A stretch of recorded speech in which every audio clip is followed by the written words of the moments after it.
Hello and welcome to the Socialist World podcast from the Committee for Workers International, putting forward a Marxist analysis and revolutionary socialist program to arm the struggle against capitalism.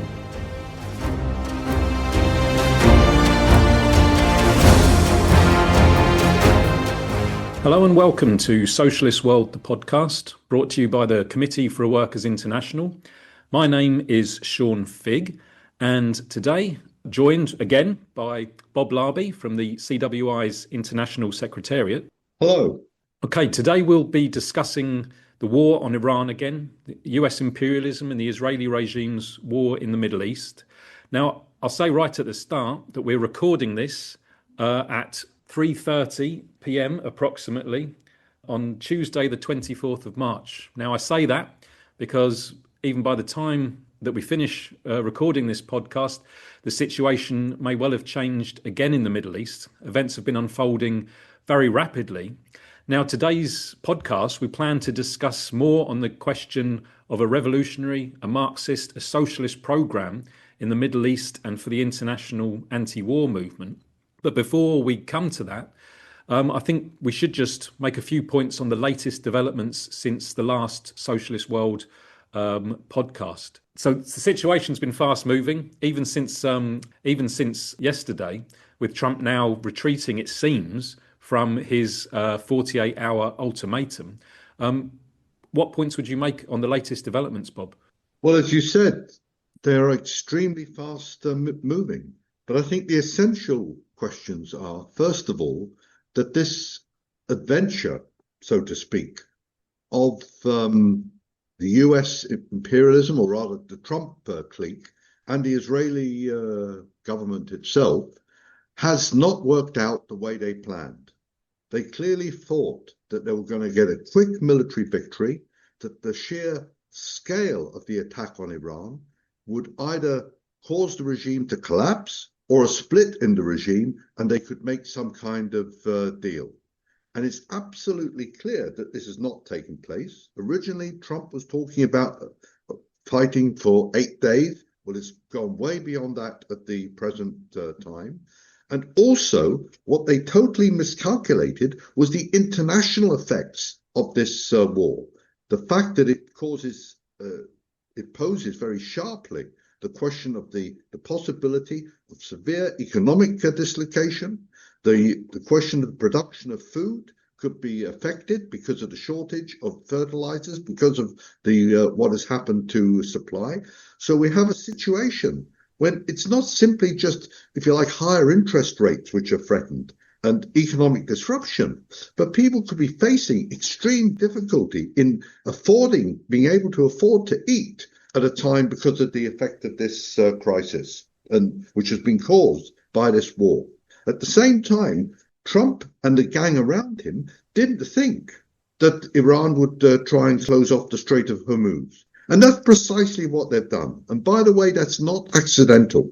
It is clear that when different US presidents discussed the question of military action against Iran, one of the reasons they held back was because what it would mean for the worldwide supply of oil and of natural gas. But in this situation, it's a very unstable situation. At the same time as the scope of the killings, not just in Iran, but what is happening now in Lebanon, in the West Bank, where you see where the Israeli regime is taking the advantage of pushing over 1 million Lebanese away from their homes. They're discussing, at the very least, controlling a whole part of southern Lebanon. At the same time, in the occupied West Bank, the settlers who've been encouraged by the Israeli government are pursuing an intensifying campaign to limit and, in fact, if they can, drive out Palestinians from their land and from their home. So it's a very explosive situation developing, and also one where you can see crises developing in the relations between the different world powers, but also what is happening inside the US. So for all these reasons, we're in a very changeable situation. And the question is, it's not possible immediately to predict exactly what will happen. But from the point of view of those opposed, not just to the war, but also those opposed to capitalism and imperialism, the question is, how do you prepare for the future? Because even when the war ends, when the fighting ends, it'll reduce the killing, won't necessarily end all the killing, but it'll be reduced. And in that situation, questions will be posed of what next. And that's really, in a way, what we have to prepare for. And that's what we're going to make the main subject of the podcast today. And I think so far we've seen anti-war protests in a whole number of countries, but the general observation, there might be exceptions, is that they've been on a smaller scale at this stage than on the anti-war mobilizations against the Israeli state's war on Gaza. And I think what we want to tease out today is that's because some of the questions are a little more complicated, or appear to be more complicated, around the character of the Iranian regime, that it has its origins in a genuinely popular revolution, at least initially. The fact that the Iranian left played a role in that revolution. The fact that the regime that emerged from it overthrew a US imperialist client state in the form of the Shah, and has adopted been forced, we should add, to maintain an anti-US imperialist position throughout its existence. So all of those questions can, from the international point of view first, cause some confusion on what to put forward. What would you say on those points, Bob? I think that one of the issues which is posed for socialists and for those against the war is how, on the one hand, to oppose the absolute hypocrisy of the imperialist powers.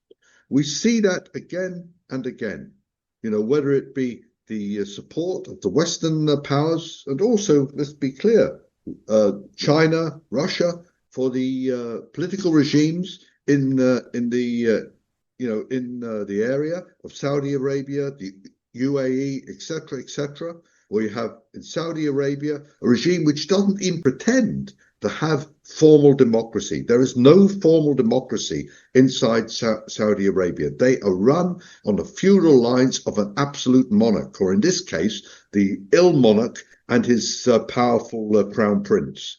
They run the regime there. It's no pretense of democracy. In some of the other states around the Gulf, like the UAE, they have a pretend democracy, which appears they elect some people. But what happens, for instance, in the UAE, is that the rulers decide who are the people who are the electors for the so-called parliaments. It's a complete farce. So there's no democratic rights, there's repression. And then in many of the countries, they have large migrant populations who are treated appallingly, but also have no democratic rights. And it's not simply a question, say, of the migrant workers who've come from Asia, from other parts of Asia, from India, from Pakistan, etc., to come and work in the Gulf. It's also those who've come from other Arab countries, if you like, are not treated as equals. They're not allowed to become citizens, and in this way, in many of the Arab states, it's only a minority who are actually allowed to vote. So there's no pretense of democracy. And when, for instance, the Western powers talk about we're against the repressive regime in Iran, which it is, and that's one of the reasons why there's a question mark about how to deal with it. When the Western powers say that, it's seen, as I said before, as being completely hypocritical. We could also throw in there just a point of detail that, of course, compared to the Arab, many of the Arab states, that Iran does actually hold elections. Now, there's a question of how open, how freely they can be contested. But still, that's a contrast to the US-supported states that won't even brook even sham elections. Well, that's true. I mean, the elections in Iran are very strictly controlled. They're limited who's allowed to stand. There's supervision over who is allowed to stand.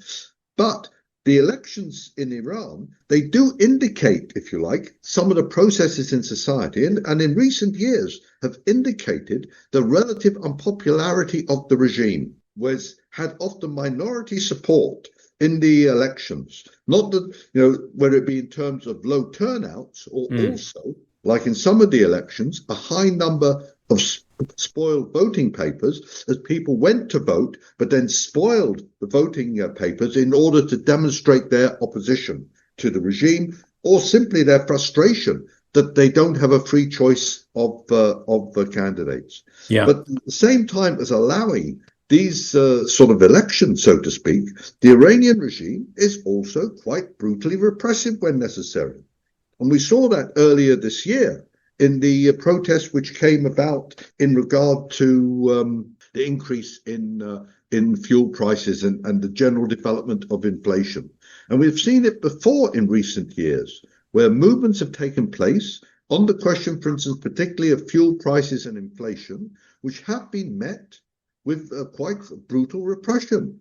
And this raises a sort of complication for those opposing the war from the point of view of how do we oppose imperialism, show that we have no illusions in imperialism, at the same time not simply say to the Iranian workers, to Iranian activists, the Iranian population, that in this situation of imperialist attack, you have to give full support to your own government. That's the issue, which is partly posed. And certainly, while having no illusions in imperialism, and also seeing, as just a side comment, how there's this attempt by some sections of imperialism, particularly you see it, for instance, if you listen to the BBC Persian service, which comes from Britain, that they often exaggerate and emphasize the role of the monarchists. We see how, in a number of countries outside Iran, the monarchists have dominated some of the opposition to the regime. They're not protesting against the war, but they support the war, both from the US and from Israel. And in a number of cases, they have acted quite violently against those who've opposed the war and at the same time also opposed the regime.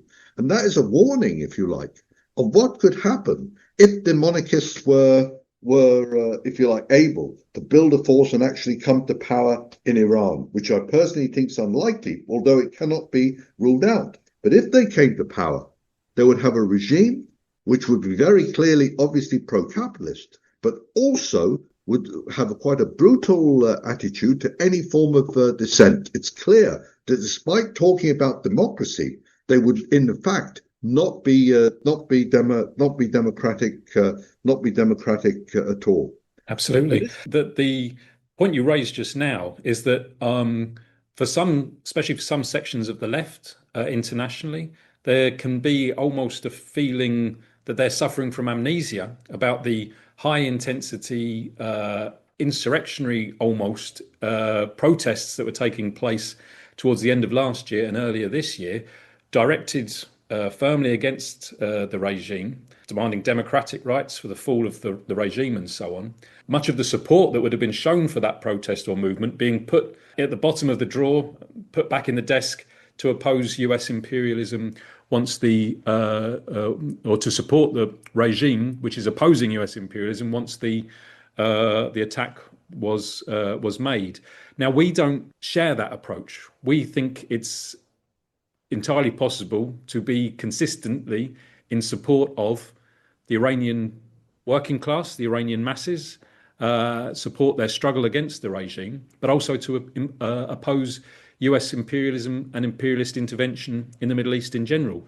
Would you be able to just expand on the core of our programmatic idea there? I think that in regard to that, we need to look a bit back in the history of actually what happened in Iran in 1978-79, where you had an enormous movement which developed in Iran against the regime of the former Shah, against the quite brutal regime, and there was attempts to repress the movement very severely, but those attempts failed, and in the end, a combination of mass strikes, of mass demonstrations, and also, if you like, the appeal to the recruits in the army caused the regime to begin to break up.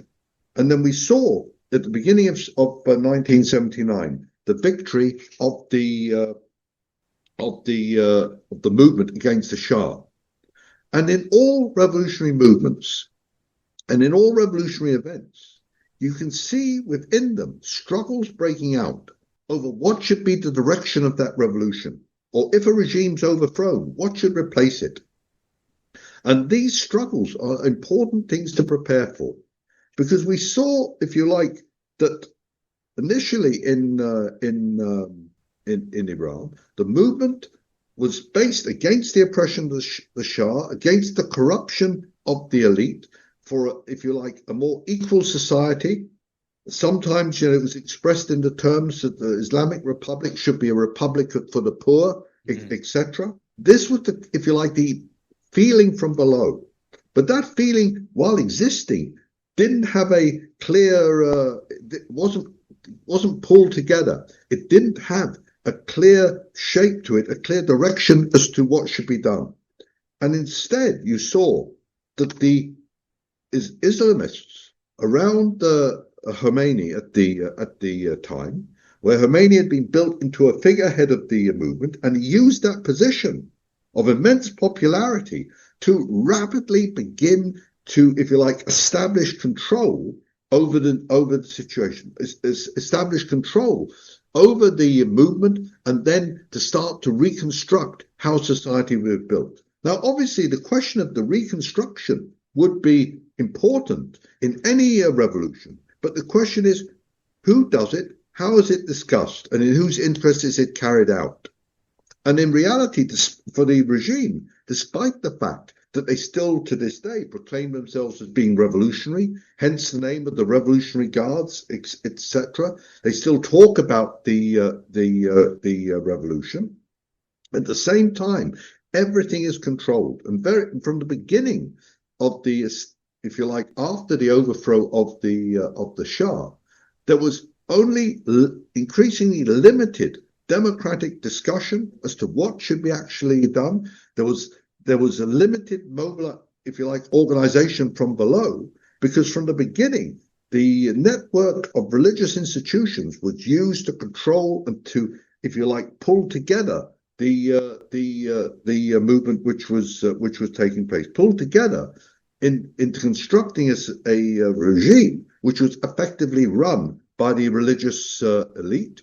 Not just religious elite, but also sections of the Iranian capitalist class, because even in Iran today, there are sections who've done very well, if you like, out of the last 50 years, elite. You even see it in the sons and daughters of many of the rulers or the elite who live in Europe or live in Canada or live even in the US and the Revolutionary Guards has got big business interests.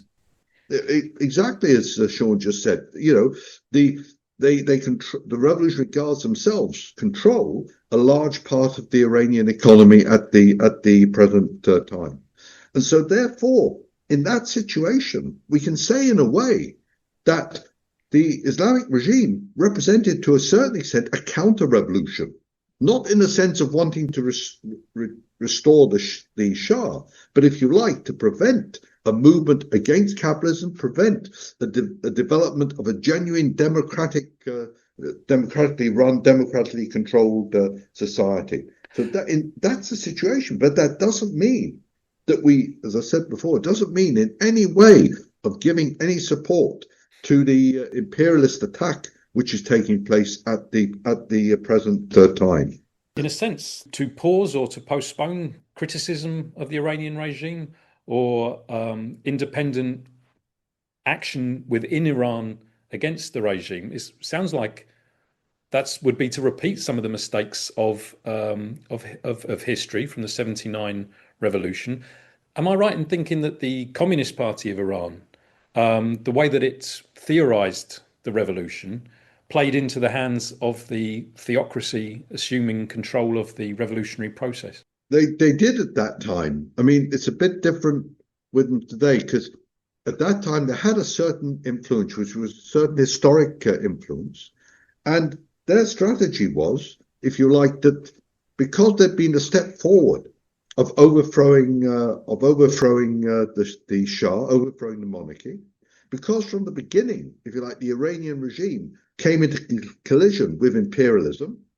That on that basis, as a progressive step, as they would put it, it was necessary to support the Islamic regime insofar as it fought against imperialism. And this meant that they actually were, for a time, in the government itself. And in that situation, they played a role, if you like, in building the support, of consolidating the support for the Islamic Republic, something which was deepened because a year after the revolution, we had the beginning of the war between Iran and Iraq, when Iraq launched an attack on Iran.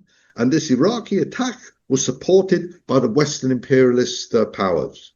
There are different scandals about both in Britain and in America of how the weapons and funding was pushed into Iraq's hands during that 8-year war, which killed hundreds of thousands of people.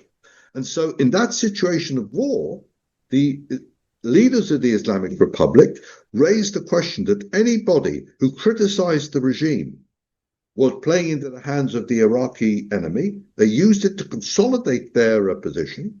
And at the same time, they then moved, when they felt strong enough, to, if you like, suppress the so-called left, not just the Communist Party, but also other left groups. And thousands of people were arrested and thousands were executed in the years of the early 1980s. And this was a result of their policy of not having an independent policy. I'm not saying that just having a policy which we would regard as being the best policy is an insurance policy against, if you like, being repressed. There's no automatic case that if you have ideas which could advance the workers' movement, you'll actually be successful. There's no, if you like, automatic guarantee of success. But there are some things which are clear will lead to defeat. And that includes, if you like, making these sort of rotten alliances with different elements, in each country. Pro-capitalist forces. Pro-capitalist and also anti-democratic forces. And that's the question which is posed now, because you have got some groupings in Iran who are thinking, what's going to happen? They don't support necessarily the Islamic Republic, and they can be quite critical of it, but they leave open what would happen after in a different situation when the war is over, or when a crisis has developed inside Iran. And that is something which the activists need to prepare for. A long, long time ago, at the beginning of the 20th century, the old Second International Organization of socialists and class fighters at that time discussed over a number of years what would happen in the case of war, because it was clear that something like the First World War was going to develop. And so there was a whole discussion what should be done about it, how the war could be fought against inside the imperialist powers, but also what to do should a war actually break out.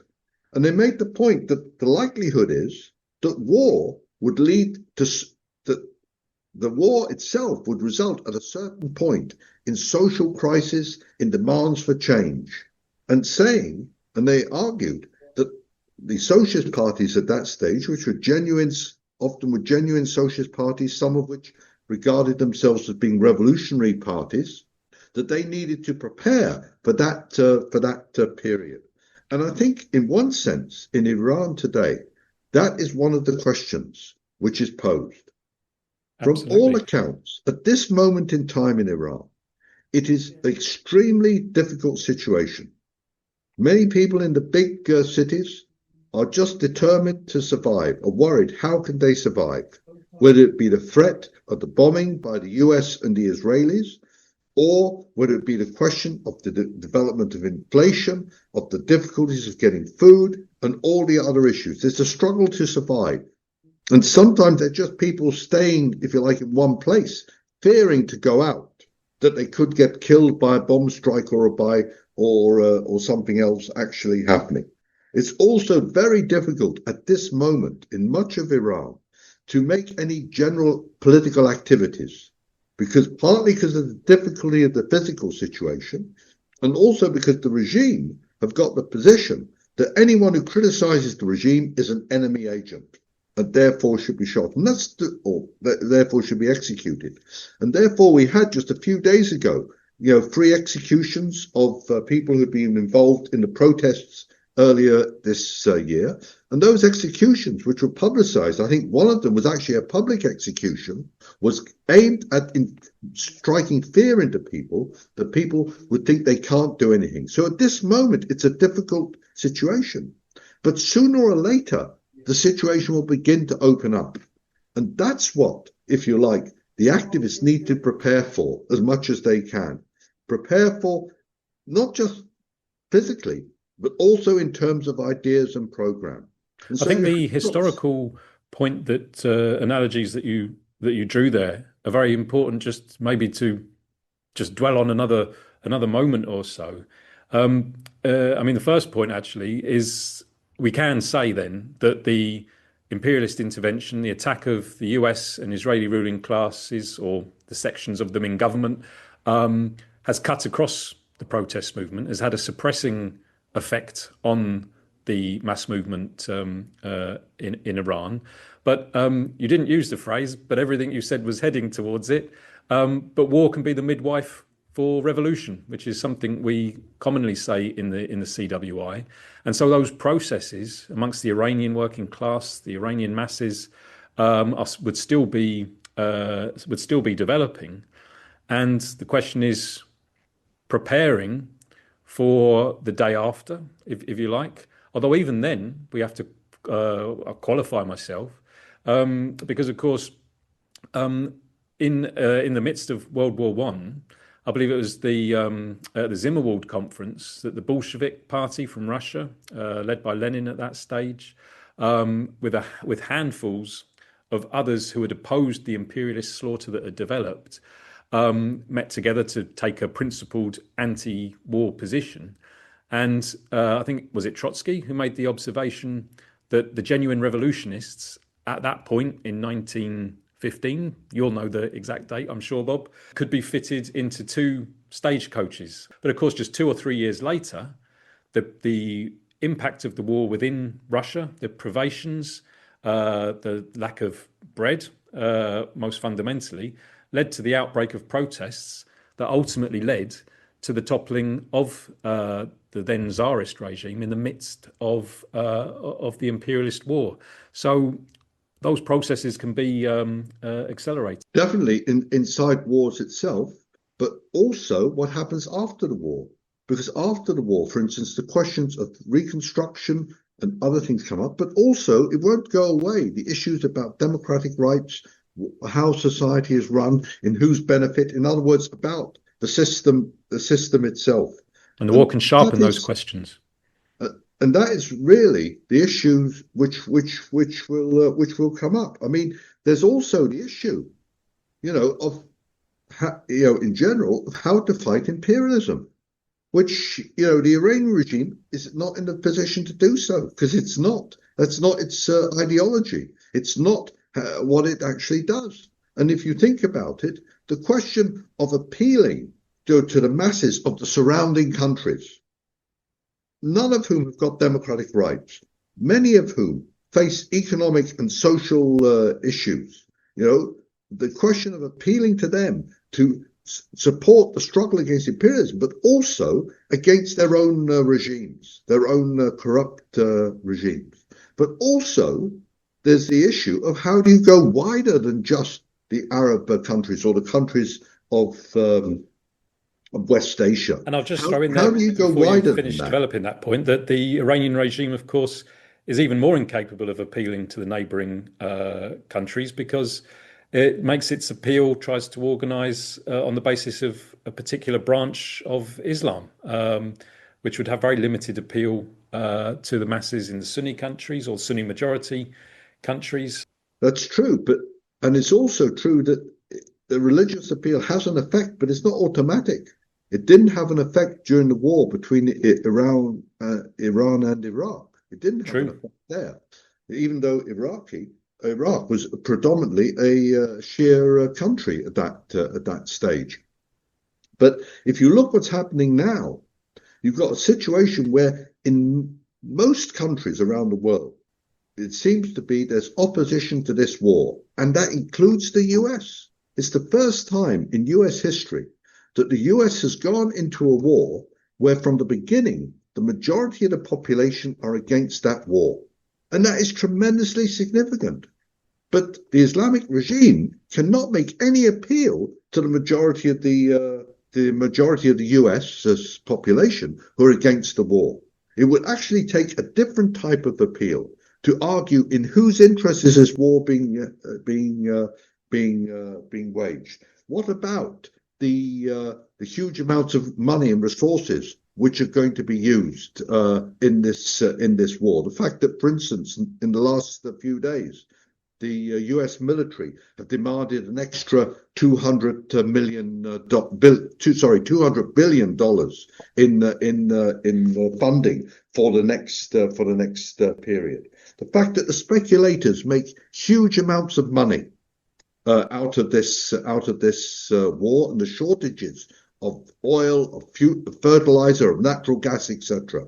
And just to give one example, a few days ago, we had Trump making his dramatic announcement that he was going to extend the ultimatum to Iran and not immediately start a new destruction of the Iranian electricity system. He was postponing that. And what's interesting is that 15 minutes before Trump made that announcement, there was a huge amount of speculation on the financial markets that something like this was going to happen and people were going to make money out of it.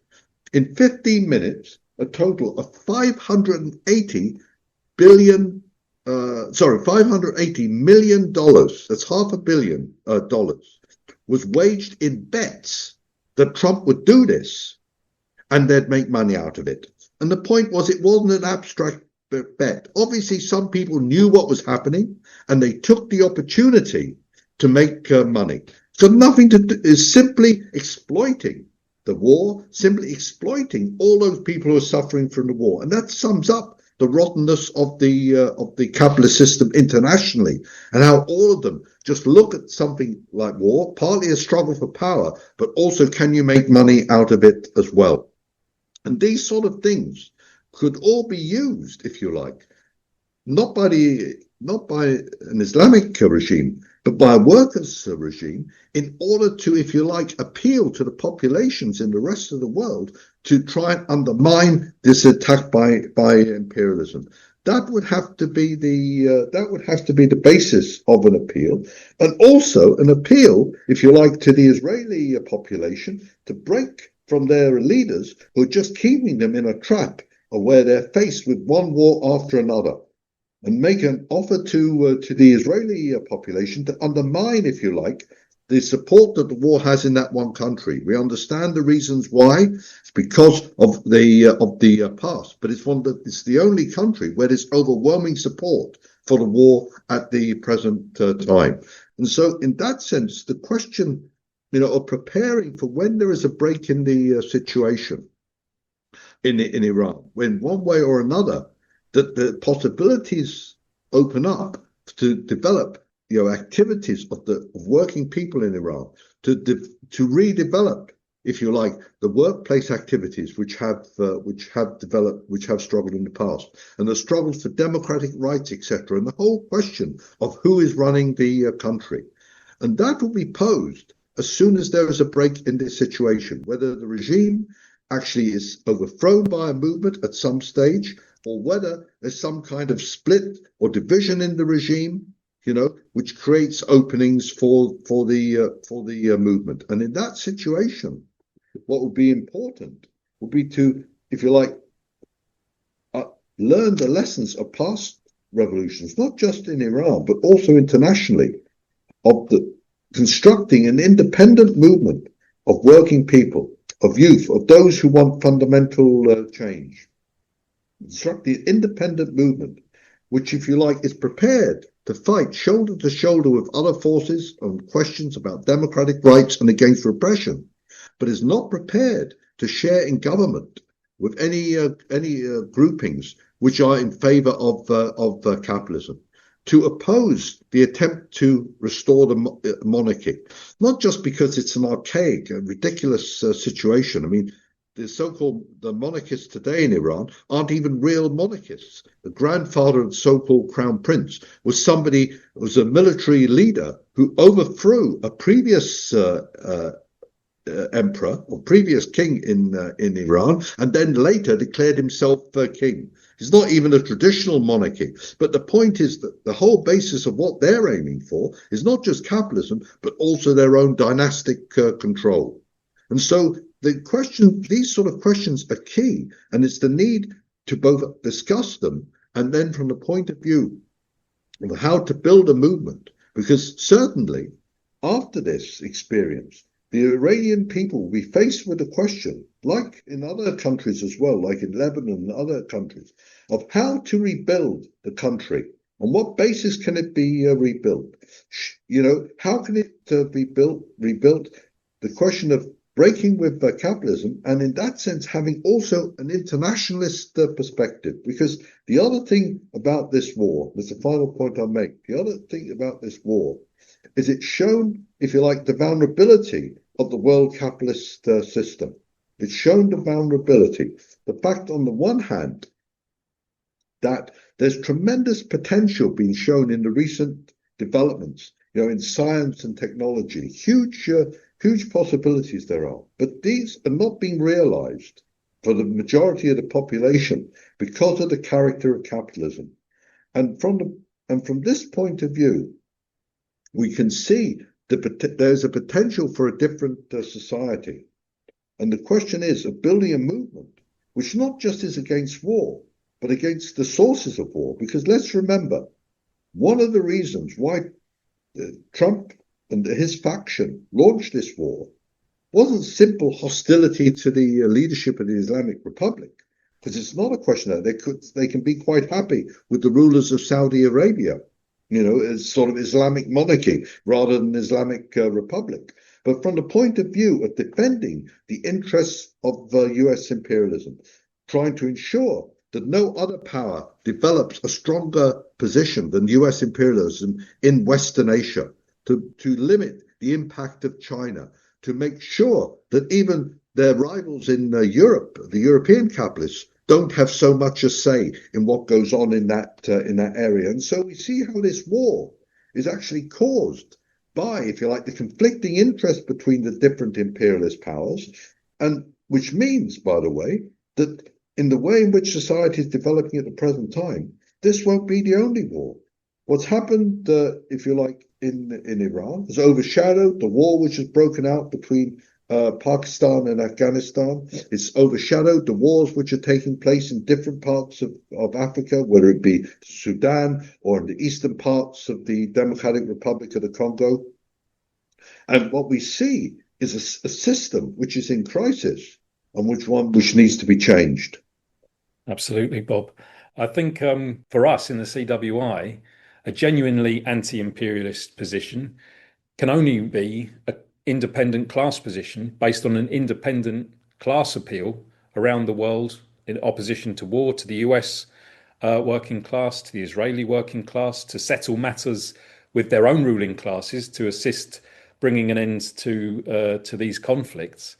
And the Iranian regime is incapable of that. They can make a limited appeal to pro-capitalist forces on the basis of being co-religionists. I'm talking about the different militias that they've sponsored in the Middle East in recent decades. But there's nothing they can offer to the average US worker or the average Israeli worker, who might even see them as a threat in the absence of an alternative being put forward in, say, the US or in Israel, to see them as a threat that requires them to keep quiet about the war as well. And I mean, if you think of in the US, I think we've done a podcast on this recently. There's been massive protests in the US against the Trump regime, against the Trump government. And of course, protesters have been murdered on those protests of 2 protesters. So in a certain sense, difference, of course, in magnitude, but in terms of repressing opposition to the regime in defence of the capitalist system, then there are some things that 2 governments have in common. Maybe we could just finish by just finally developing a little bit more the points that you made at the end, just when you spoke just now, is that the very division of society, of the world, into classes, into rival nation states on a capitalist basis, is in fact the seeds of all the conflicts we see around the world. Now, in the CWI, we're very insistent on putting forward the need for socialist change, for the need for anti-war movements to take up the idea of the need to combine the struggle against war with the struggle for system change, for the end of capitalism and the building of socialism. And many others on the left seem to drop that idea of socialism. Maybe we could just end by you making a final case for why socialism is so central to a genuine program, revolutionary program, to end war, to end the oppression in Iran, to free the peoples of the Middle East from unending conflict and oppression. If we look at things clearly, we see, as I mentioned before, on the one hand, tremendous potential in this world, and on the other hand, how actually the majority of people live.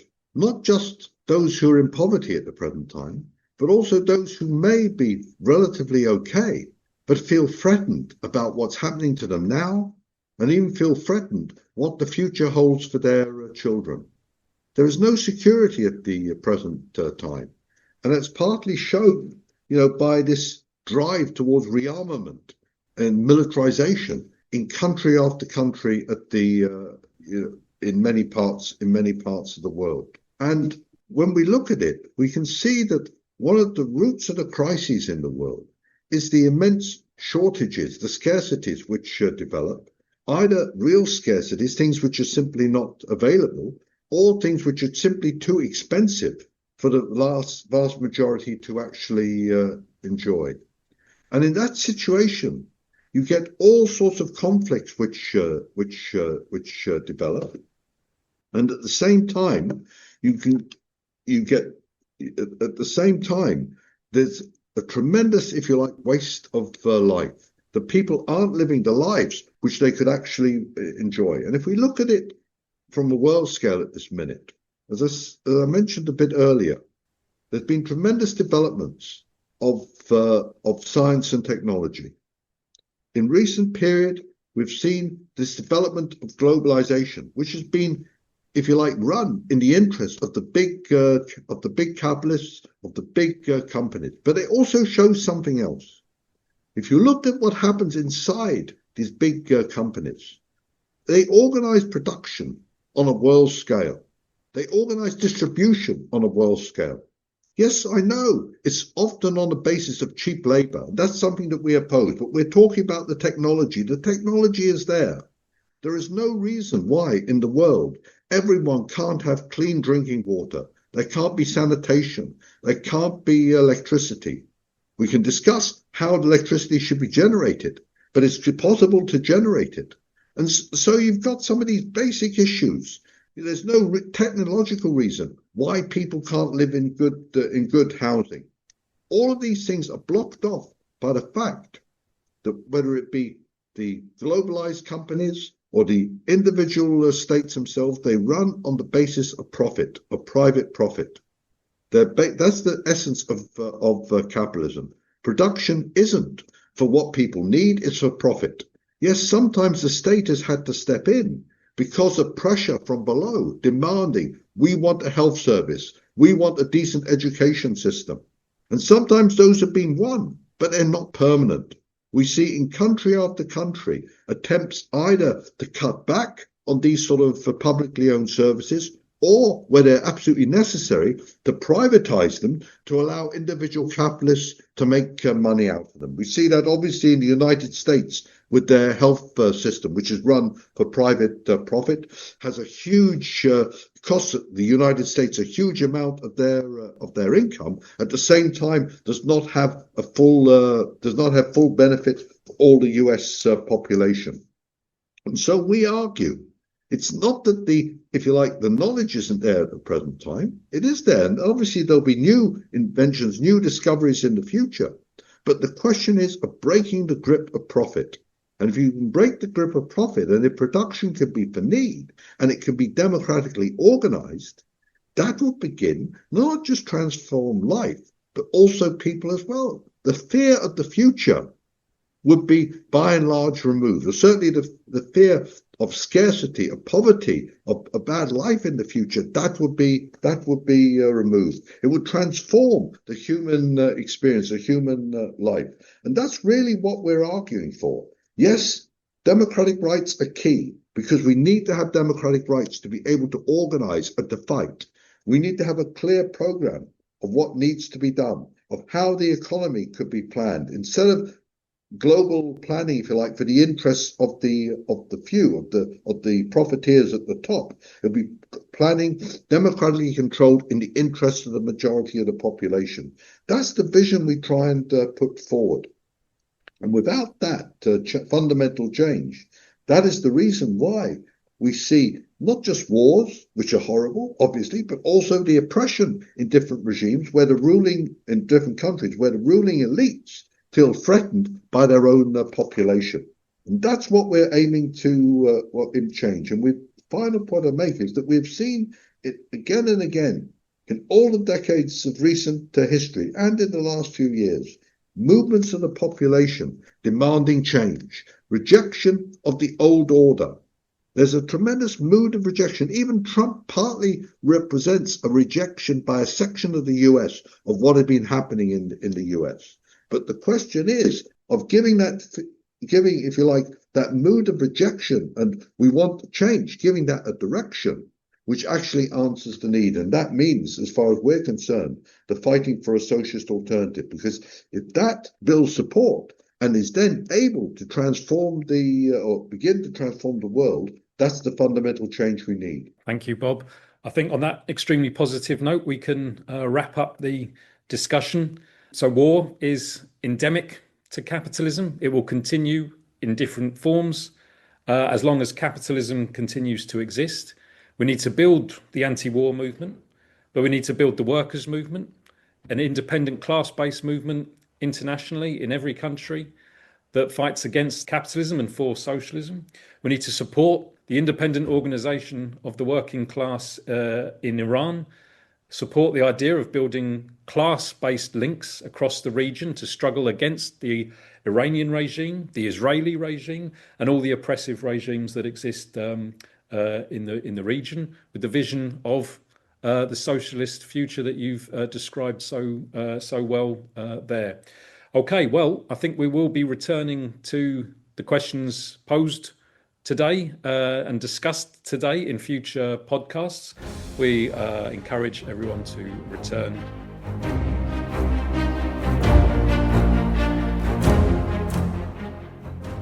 The Committee for a Workers' International is organized on every continent. If you would like to join us and get active, building the CWI in your part of the world, please visit our website at socialistworld.net.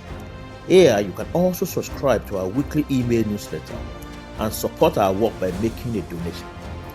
If you have any question or comment about the podcast, please let us know and we may try and respond in future episodes.